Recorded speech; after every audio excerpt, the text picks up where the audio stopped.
I used to think that adventure was something that belonged to people trekking across vast deserts, rowing oceans, or cycling around the world. I thought that adventure was for those at their physical peak, strong people with time and money to make it happen. But I tell you what, I was wrong. And today's guest helped me realise that, because now I know that adventure doesn't have to mean crossing a desert. Although if that's your thing, you definitely should go for it. Sometimes it's far simpler than that. Sometimes it's just about stepping away from your everyday routine and choosing to do something a little bit, adventurous. Hey, I'm Luke. I'm an author of archaeological adventure novels.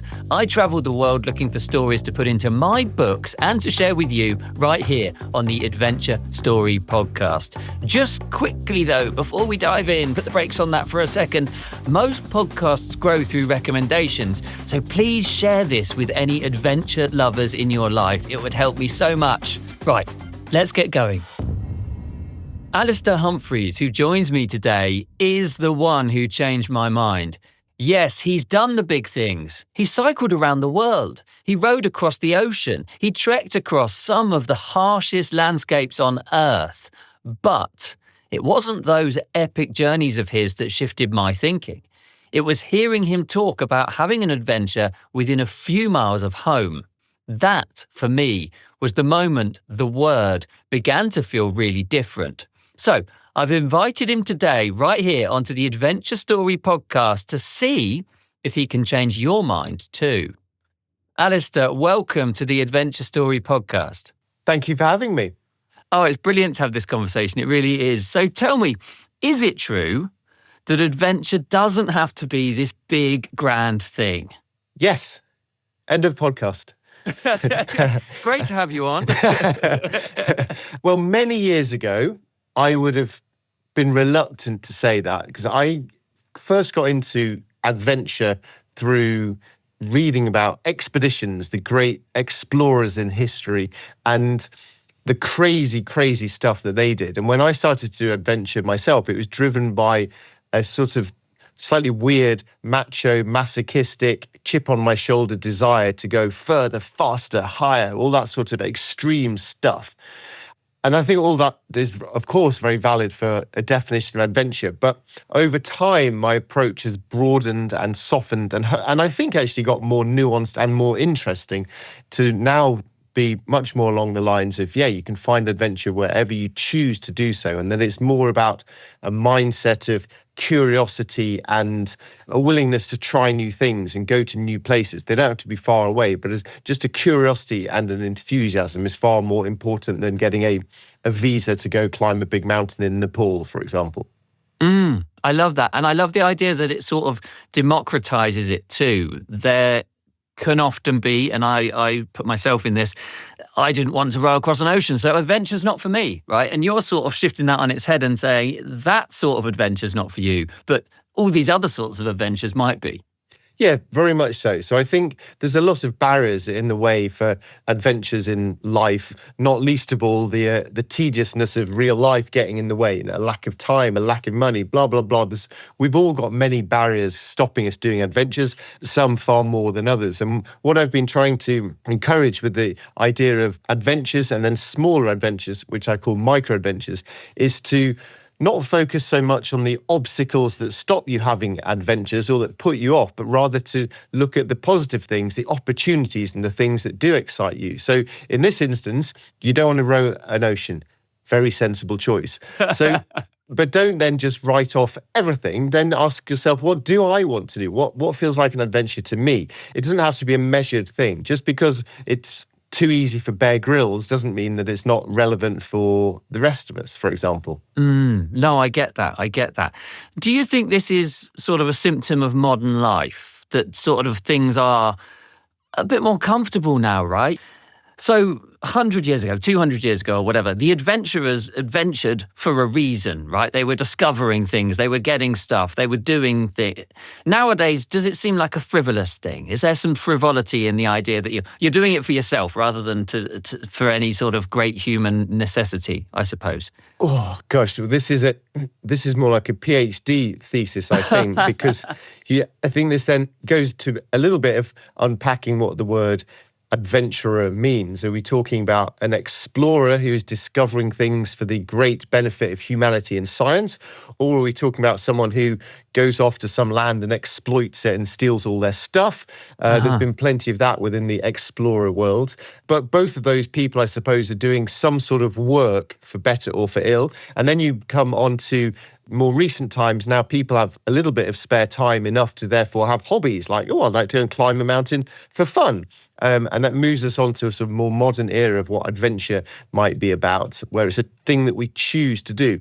And something I've often thought about my own adventuring is that it very much reflects the ease and comfortableness of my life, that I'm choosing to go out and have a miserable time. I'm choosing to go out and have a uncomfortable night's sleep and to eat terrible food rather than lounging in my comfortable bed eating crisps all night, which I could easily be doing. And there's 1 billion, 2 billion people on this earth who tonight won't have very nice food and won't have a very comfortable bed through absolutely no choice of their own. So I think the fact that I'm willfully choosing to make my life more simple and more miserable is very much symptomatic of a modern, comfortable age, for sure. I can't actually remember your question now. Did that vaguely answer it? Yes, it does. Yes, it does. I suppose, it does answer my question. I suppose what I was getting at was that adventure in the modern era is more self-reflective. It's more personal than perhaps it would have been. And I suppose you're pulling the difference between an explorer and an adventurer, which of course there is a difference there. And I suppose I hadn't thought of it in that way also. Yeah, there's also then, I suppose, the aspect of, is the adventure trying to achieve something good, e.g. discover something for science? Is it trying to achieve something commercial, e.g. steal all the gold from some other person's country, which we don't approve of? Or is it for yourself? Is it because you want to feel good in yourself? Or do you want to put it on social media and show off to other people saying, look at me, look what I've done? So I think there's now quite a performative side to adventuring. And I guess that then depends whether the rewards of what you're trying to get out of this stuff are intrinsic or extrinsic. And I've definitely done bits of both at different times in my life, for better or for worse. No, that's true. Why do you think then that the barrier to adventure feels higher than it is? Do you think we look at these people like yourself, right? Like yourself, you've done these big things. And further, do you think you need to be uncomfortable? Do you need to be scared? Do you need to have the horrible food and sleep on the floor for it to count as an adventure? Yes, I think the barrier for why an adventure might feel difficult to participate in is, by its nature, it's hard. The stuff you see of people climbing mountains, deserts, that's hard. And it's hard and it's uncomfortable and it's difficult, and there's a very significant chance of failing at these sorts of things. And I think all of those ingredients are integral to an adventure. I think that an adventure must involve some degree of misery, discomfort, risk, and risk of failure. And if it doesn't include those things, then you're not on an adventure, you're on a holiday. And I love a holiday, but I think there is an important distinction between the two. And what's the benefit of these adventures? If I'm used to going on holidays and I have a comfortable life and I'm very happy about those things, what's the benefit of me going, I'll tell you what, I'll give this a go? There's lots of reasons along the lines of personal development and personal growth and building your self-confidence and stuff, which I'm saying in a slightly glib voice, but I think are actually really important. But I think another good distinction here is, why do you go on holiday? You probably go on holiday because you're tired of your life at home and maybe your house is a bit rubbish and your job's a bit rubbish, and you see this brochure that shows you, oh, look, a lovely hotel and a lovely life, and you go escape from your life and you go off and be happy for a week and then you come home again. So that's what a holiday is. An adventure might be you leave that very same house and you head out and you have a more uncomfortable time and a more miserable time, and you eat worse food in a worse place. And then you come home and suddenly your home feels lovely and luxurious, and it teaches you to be grateful and appreciate normal life a lot more. And in that sense, maybe it has longer term benefits than a brief week-long escape to a hotel somewhere for a holiday. Yeah, I totally understand that. I had Rolf Potts on the podcast last season, and he was talking about the travel being a conversation between home and another place. And so you sort of can't have the travel without having the home. You need to of course, there are people that are nomadic or travel, so much that they sort of don't have a home. But yeah, you need to sort of have that baseline from which to measure your experience when you walk out of the door, I think. Yes, and then come home hopefully with a greater reappreciation of what you've left behind. T.S. Eliot style, the end of all our exploring will be to return from where we started and know the place for the first time. So I think, learning about yourself, but also about your home, and perhaps becoming a little bit more grateful for it. I love that.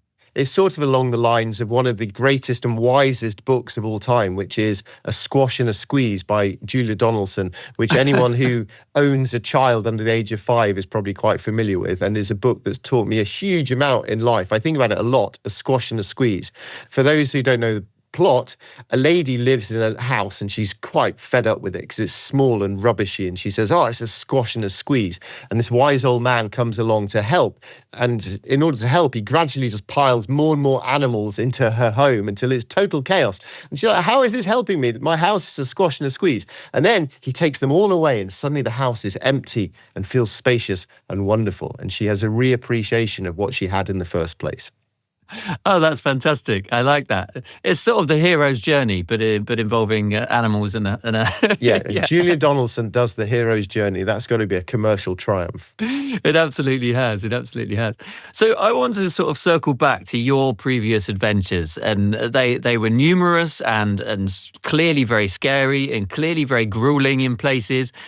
At what point did you think, halfway up a mountain in Peru with your bike or wherever it was, there's got to be an easier way? It doesn't have to be this hard. It doesn't have to be this difficult. Gosh, well, people go off on adventures for lots of different reasons. And I'm sure some people go off on adventures and are very happy people when they're happily adventuring around. But my big adventures were very, very masochistic and sort of self-flagellating, and very much about trying to push myself and prove myself and test myself to myself, and wanting to try and become better, tougher, stronger, whatever. But they were very much willfully and deliberately masochistic and miserable. And it took me many, many years of adventuring before I was able to maybe grow to a sort of newer mindset whereby adventure became more about the positive curiosity and the positive enthusiasm and searching, rather than the self-imposed misery fest of early years. Do you think there's an element of you're thinking about, before you even set foot out of the door, you're thinking, what do I want from this?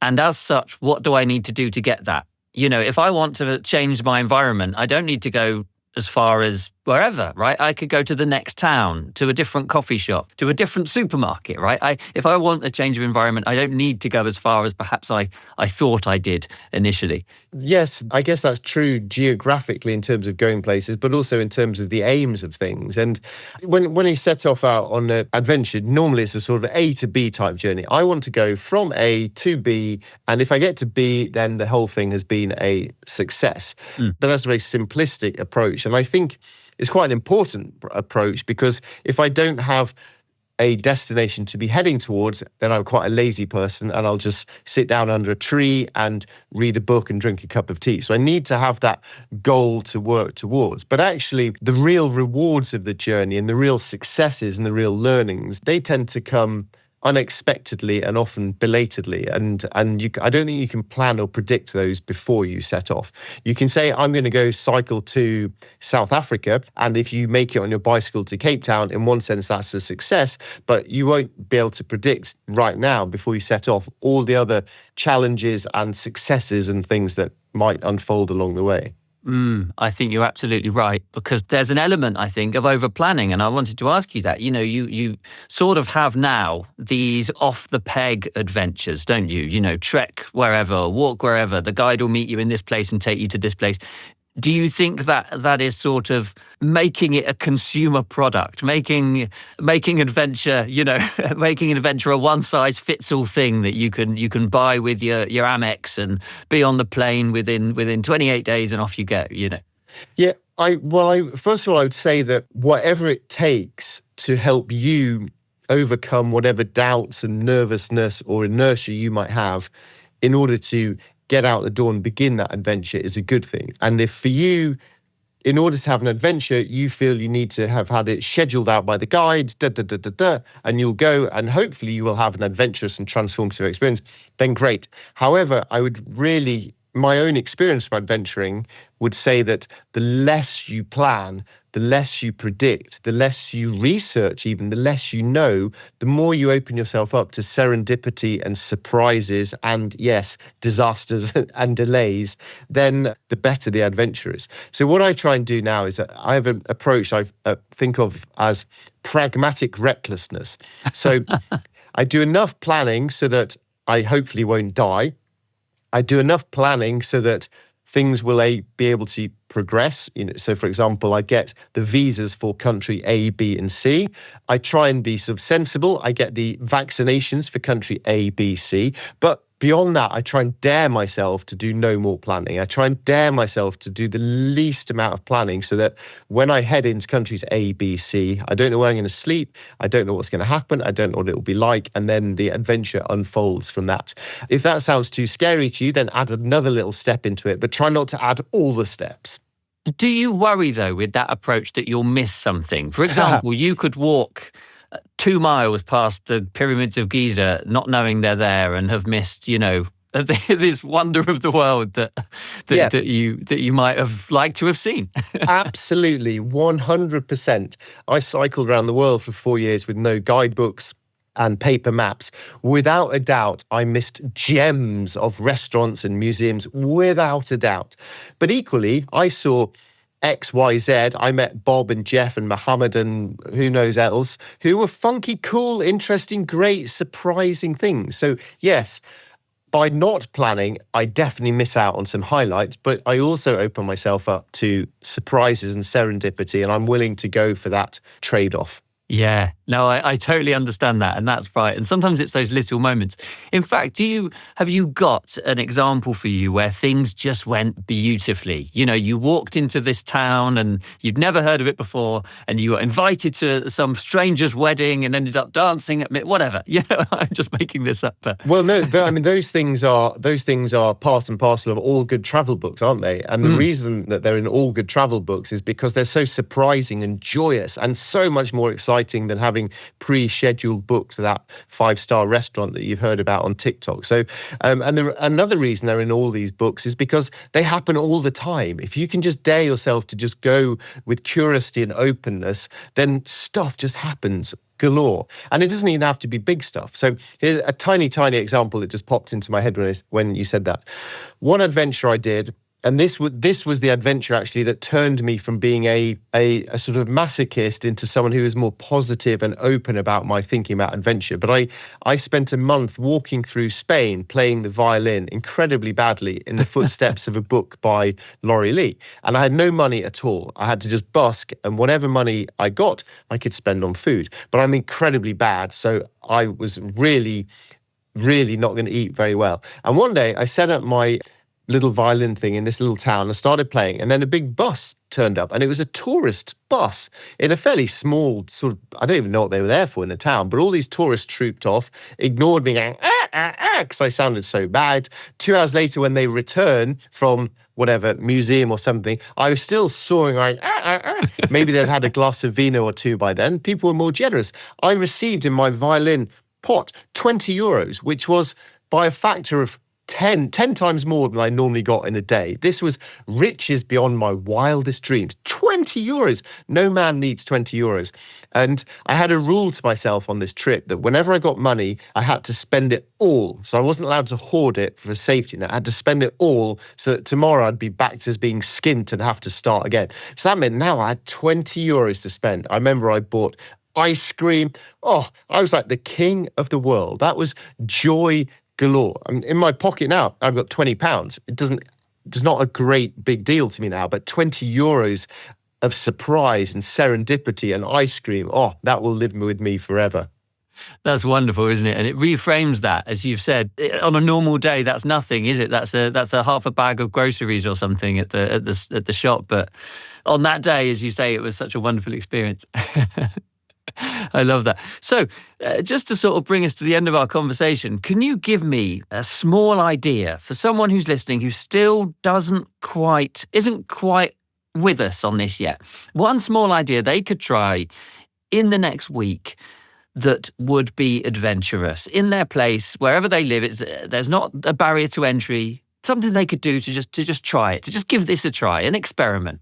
Well, my adventures have gone smaller and smaller, from cycling around the world to recently I spent a whole year exploring just the single Ordnance Survey map where I live. So wherever you live in Britain, town or country, you live on an Ordnance Survey map. You might remember those maps from your geography lessons at school, or if you've ever been on a walking trip, you buy them in any bookshop. Buy the one for where you live, and the whole map is divided up into 1 kilometre grid squares. And what I would suggest to you is to close your eyes, wave your hand round, and then stab it onto the map to a random grid square on the map, and then go there, explore that place. And it might be a country park, it might be lovely, it might be some random streets you've never been to before, it might be some sort of industrial yard.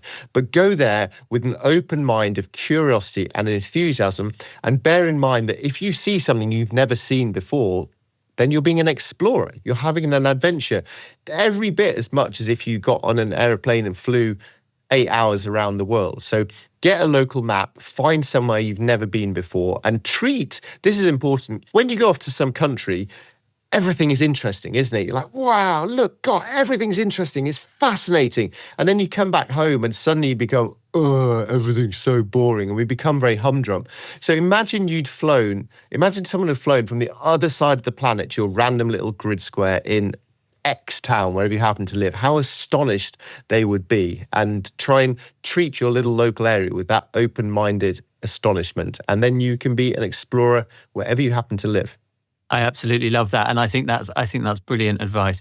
So the final question I ask everyone on this podcast, looking back, what adventure stories, whether they're books or movies or legends, or perhaps even yourself in terms of adventure travels that you'd heard of, first sparked your imagination?